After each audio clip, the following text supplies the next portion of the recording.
Jack, this is the cream of residential Vancouver, Shaughnessy. But lately they've been experiencing some very urban problems, namely traffic. So the city decided to install some strategically placed traffic diverters, like this one here. Not everybody's happy about it.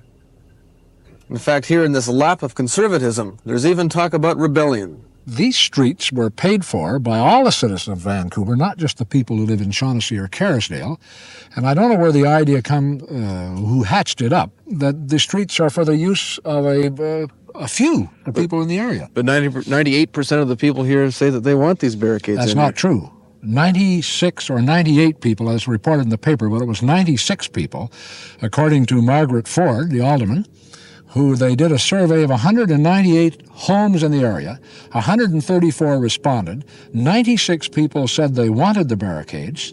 And for the 96 people, the city council have gone ahead and spent $60,000, which is everybody's money. Exactly. They got a $600 subsidy to have their private park. Take a look at it. Mm-hmm. So what do you want done now? Should they be removed altogether and get the traffic back in here? Get these barricades out of here right now.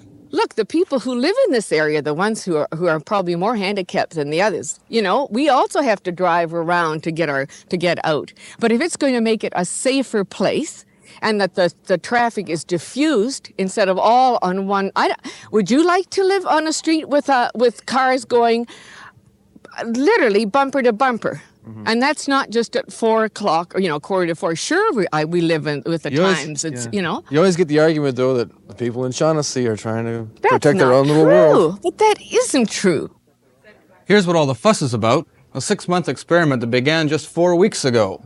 These are the 4 main intersections, better known now as the Shaughnessy Battleground. Everyone, their dog uses this. Richmond, the East End. What about we? I live in the area just on past 25th. Am I not allowed to use these streets which I paid for?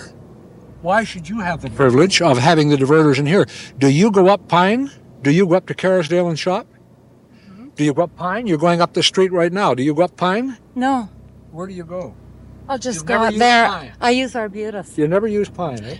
Never. What about the people on Arbutus? Do they get all the traffic now down here? Well, it was made as a major artery. This wasn't.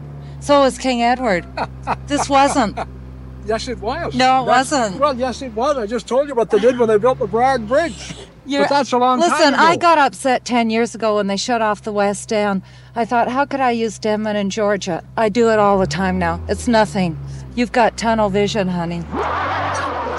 You know, there used to be a boulevard. Yes. They took it out. I know. Now, that meant that there was traffic to come up here. Now, I've lived up here all this time. Yeah. I must say this. I understand that part of the petition was there was children up here. I don't know who these children. I've never seen them. Oh, they're all over. They are. There are newer people. Well, I have driven through here, and I look at the size of these homes, and I've lived in the area, and I have never seen, seriously, children on the street. I really mean that.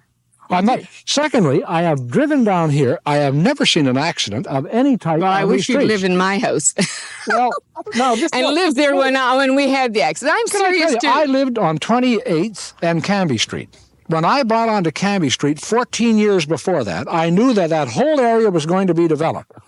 And we moved off Cambie to 39th and Laburnum, and then I moved down onto 35th. Mm-hmm. Can you tell me why I shouldn't have stopped the traffic coming over from Queen Elizabeth Park? Who were those people using the street that I lived on? And I had children, and I had a dog, and I had a cat. Mr. Cavanagh, we are not asking that the traffic be stopped on our street. It is effectively stopped. Right.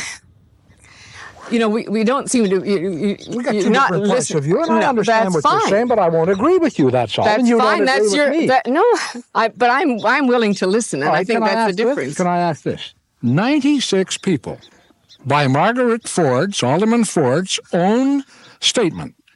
96 people said, yes, we will go ahead with this. 96 people now got $60,000 spent on these diverters, which is a $600 subsidy, just what my taxes went up last year to pay for this idiocy. Please don't tell me that. Go to the city traffic and engineering department. That's fine. I'm delighted. They were the people when we asked and said that there was so much traffic along here, please help us find a solution. It was the city I guess the council told the city traffic. You think we shouldn't put a traffic sign in here 20 miles an hour and put a couple more stop signs? Maybe that's affected the same thing? I don't know. It's not ours. We didn't.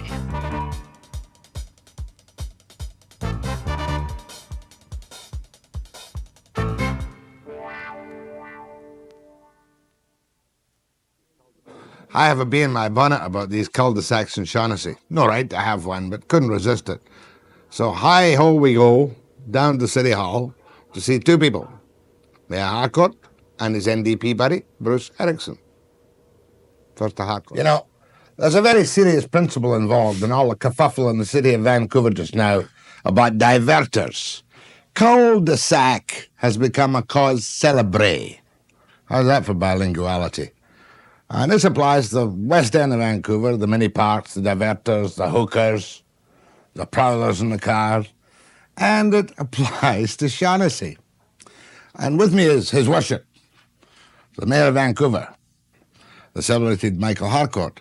Michael, you'll forgive me if I take the very rough view that I think you've been conned into these diverters between 16th and 29th and, you know, Pine Crescent and Cedar Crescent to spend $60,000 of the poor taxpayers' money to preserve private little parks and snob parts of the city. Now, how could you fall for that kind of garbage? Well, Jack, I forgive you for many things. But not for that. But what I'll forgive you for there is for not looking at what we have done as a matter of public policy throughout the city for a number of years. A good example, and I think where we started, was in Strathcona, where we had a community that was going to be ravaged by some freeways and some urban renewal. We turned it around, we renovated that whole community, integrated it into Chinatown, but we did, as part of the neighborhood improvement program there, close off 2 or 3 of the interior streets between Venables and Hastings. We've done that in the West End, where we closed down Choco. You're trying to con me, Your Worship. No, I'm not. I'm saying that we have, in a variety of different neighborhoods throughout the city, have decreased significantly people that want to whip through neighborhood streets to go from Vancouver to Surrey or from Vancouver to Richmond or whatever. Isn't that a fact, Your Worship, that in the West End, one of the reasons for the diverters was the hookers? No. There's what? There are a couple of very temporary diverters there to try and bring some temporary relief to the West End community. But we have, west of Denman Street, put on a whole system of street closures and mini parks and closed off Chilco Street, and are prepared to do the same thing for the community on a permanent basis this year east of Denman Street. We've done it in Mount Pleasant. We designed Falls Creek and Champlain Heights. So a lot of it's different. But that's a new community. A new community, no problem. On top of that, as many as you like. But we have also in some other communities diverted through traffic away. For example, the kerfuffle about Jericho Park and the street that goes through a portion of the park to keep the traffic out of the residents to the west of there. You're a good politician, Your Worship. So I'm saying we've done it in a number of different communities throughout the city, Jack. But in Shaughnessy, you only involved 134 residents, of whom 98 voted for the diverters, when Cavanagh, the great opponent of it, points out perfectly properly there are 4,000 homes in Shaughnessy between 16th and 49th Granville and the Boulevard, and he sent out his own questionnaire, which is likely to be better than the one done by your officials. Yeah, not true. Not true. Well, what you're missing is the fact that we have also brought in similar sorts of diversions of through traffic on Pine Street, on Cedar Crescent, and we did that quite a while ago. That was done a couple of years ago. How many diverters have you got in Shaughnessy now? About 5 or 6.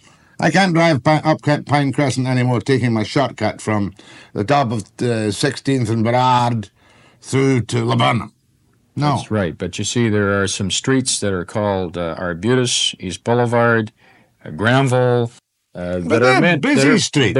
That's what they're meant for. I want to use the quiet streets. They're meant to be busy. But I'm in a hurry. I don't want to go line up on East Boulevard. But I'm saying that Vancouver was developed on a grid system of streets. Most modern cities now are developed where you have your arterial roads and then you have your neighborhoods are free of that sort of a traffic. Isn't your plan? Where it's a major problem, we are prepared to introduce measures to bring some peace and quiet to people that are paying very stiff taxes now, particularly school taxes, to be able to enjoy their community and their neighborhood. Does it not look to you, sir, gold seasoned socialist, which you are, which you'll admit, NDP type socialist, that it looks like Snob Protection for some fancy parts of town? They've all got their own mini parks. What do they need extra privacy for? It's Snob Protection. The point I'm making, and I'll say it again, Jack, Because I still don't Because it understand didn't sink in the first time. No, it didn't. Because you're on a line of attack and you're just a terrier, a tenacious reporter, and you want to keep your storyline going. And what I'm going to say is we as a city over a long period of time have brought relief to local communities for terrorizing through traffic. And this is just another example where it's an experiment right now. We're prepared to change it, to monitor it, on behalf of that whole community out there, and it is a whole community.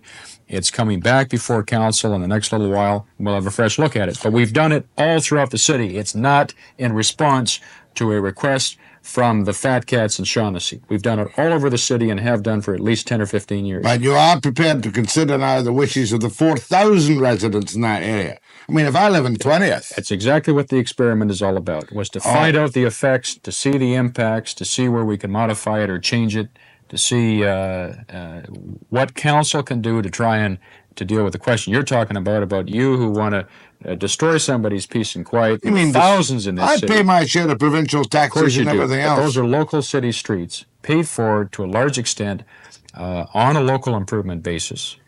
And the communities are entitled to peace and quiet enjoyment, but we also have to have a decent traffic flow throughout the city, and we're trying to balance those two. In other words, you want all the traffic to use the main arterial streets and stay off all residential streets? No, I didn't say that. That's what you headed. No, I didn't. I said that those local streets are designed for access by the people that live in there, the people that visit, the delivery trucks, the garbage trucks, and the service trucks that have to have access through that local community. All right. They're not designed, they're not built to be used as arterials to whip people around the city at 40 or 50 miles an hour. I know that, but there's a basic thing. The streets are paid for and built by the city, and in some way provincial taxpayers, and you want to deny... There's nothing in there of the provincial money. You're not getting any provincial money in the city at all? Except for some arterial highways. A small amount for a few arterial streets. But minuscule amounts. No longer can the hard-pressed citizen of Vancouver who lives in a busy street dodge his way home through the back streets if you have your way.